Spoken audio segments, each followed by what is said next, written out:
আসসালামু আলাইকুম। কিছু গুরুত্বপূর্ণ কথা, ভিডিওটি না দেখে কেউ স্কিপ করে কোথাও যাবেন না। খুব গুরুত্বপূর্ণ কথা। সোমবার এপ্রিলের 8 তারিখের কাহিনী আমি একদিন আগে মানে 7 তারিখের জানিয়ে দিলাম। আমি মেহেদুল ভাই, রংপুর থেকে।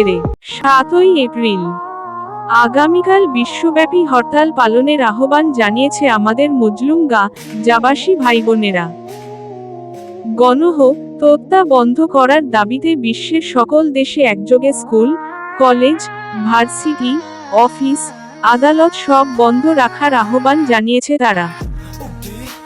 কিন্তু মানুষ কিংবা মুসলিম হিসেবে এসব বন্ধ রাখাতেই আমাদের দায়িত্ব সীমাবদ্ধ হওয়া উচিত নয়, বরং দলমত নির্বিশেষে সারা দেশের ছাত্র জনতা একসাথে রাজপথে নেমে ইসরাইলি খুনিদের বিরুদ্ধে প্রতিবাদ জানানো উচিত।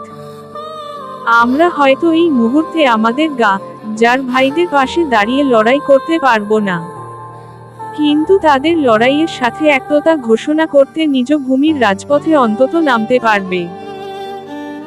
এনসিপি, বিএনপি, জামায়াত কিংবা অন্য কোনো দলের ব্যানারে নয়, বরং দলমত নির্বিশেষে বাংলাদেশ ব্যানারে আগামীকাল আমরা রাজপথে নেমে গাজার গণহত্যার বিরুদ্ধে দাঁড়াতে পারি।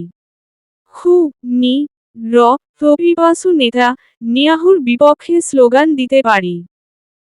প্রত্যেক জেলায় ছাত্র জনতার প্রতিনিধি হিসেবে কয়েকজন মিলে দায়িত্ব নিয়ে ঐক্যবদ্ধভাবে এই কর্মসূচি পালিত হোক। 7ই এপ্রিল কোনো দল মতো পক্ষের হয়ে নয়, বরং বাংলাদেশের পক্ষ হতে গাজার মজলুম মানুষের পক্ষে হোক। রোমান্টিক পাগলির রাজকুমার, NAYEM 74 আদার্স। রোমান্টিক পাগলির রাজকুমার।